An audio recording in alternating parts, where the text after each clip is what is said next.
All right, let's dive right in. If you're a newly commissioned officer coming out of ROTC, this is for you. We're going to lay out a super simple financial roadmap to get you started on the right foot from day one. Let's do this. First things first, a huge congratulations on your commission. That is a massive accomplishment. And you know, it's not just the start of a new career, it's the beginning of a whole new chapter in your financial life. Seriously, the decisions you make, like right now, in these next few months, they can literally set the course for the rest of your life. You know that feeling when you're about to get your first real paycheck? It's awesome, right? But here's the thing. Are you actually ready for what comes with it? Because being an officer means you're stepping into a totally unique financial world. It's way more than just seeing a bigger number hit your bank account. It's about learning a whole new system. So, here's our game plan to get you ready. We'll talk about what commissioning means for your money, go over 4 common mistakes you really want to avoid, and then break down what your income actually looks like.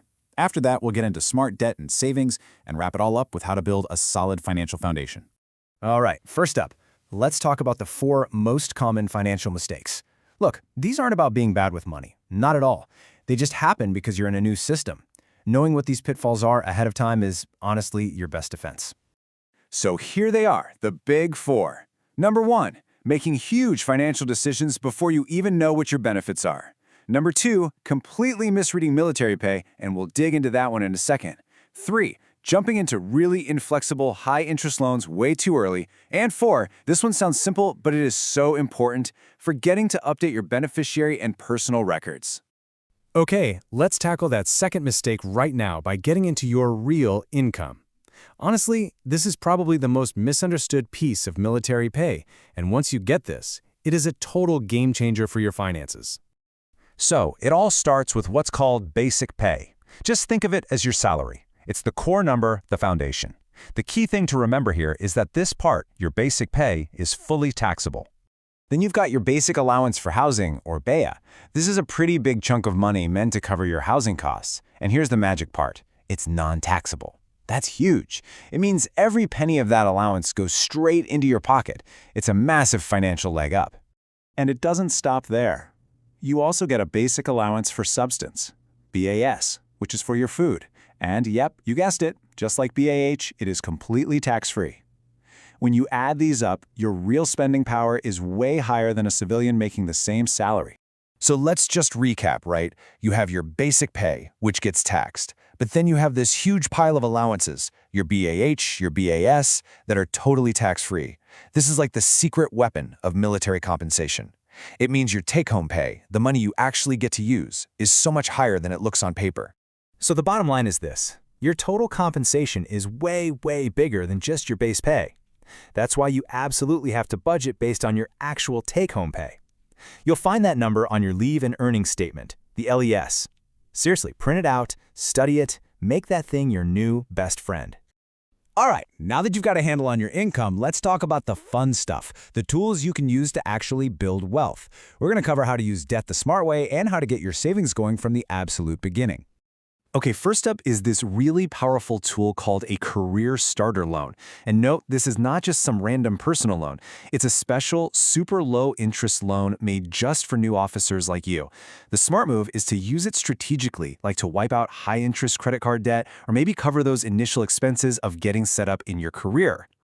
When you look at the options for ROTC grads, it's pretty clear. USAA has a very straightforward loan. We're talking up to $25,000 at a crazy low 2.99% APR.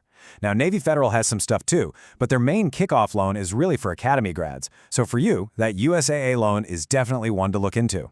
And look, using tools like this the right way can set you on an incredible path. I heard this from another service member, and it really stuck with me. They said, if I had it all to do over again, I'd have been a multi-millionaire by age 35. Wow. I mean, that just shows you the power of making smart moves from the very start.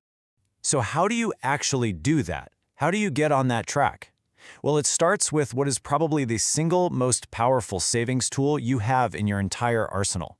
This is the account that can truly set you up for life. And that tool is the Thrift Savings Plan, or TSP. If you've heard of a 401k in the civilian world, this is basically our version of that. It's your retirement savings plan, and let me be clear, it is the absolute cornerstone of your long-term financial future. Okay, it's time to put all these pieces together and build your financial foundation. We've covered income, we've talked debt and savings. Now let's turn it into a real, actionable plan for your first few months as an officer. As a new officer, you are automatically in what's called the Blended Retirement System, or BRS, and the name really says it all. It blends two things: the traditional pension you get after 20 years, and government contributions to that TSP account we were just talking about. So, check this out. The government automatically puts 1% of your basic pay into your TSP. That happens even if you do nothing. But, and this is the most important part, if you contribute 5% of your pay, the government will match it with another 4%. That's free money. It is literally a 100% return on your investment right away. You will not find a better deal anywhere on the planet. Okay, so here it is, your checklist, your first moves. Number 1, the second you get your first LES, review it. Understand every single line. 2, create a budget based on your actual take-home pay. 3, and this one is not optional, contribute at least 5% to your TSP to get that full government match. Don't leave free money on the table. 4, figure out if a starter loan is right for you. And 5, update your records. Make sure your SGLI, your life insurance beneficiary, is correct. Please, do this today. And I want to leave you with one last piece of advice. This one comes from an officer who's been doing this a long time. They said every time you move up in rank and get a pay raise, just automatically take a piece of that new money and send it straight to your TSP or other investments. You won't even miss it, and you'll build that incredible habit of paying yourself first. Look, your military career is a unique and incredibly powerful path to financial independence. You can get there way faster than most people. All the tools you need are right here, right in front of you. So the only question left is, are you ready to take that first step today?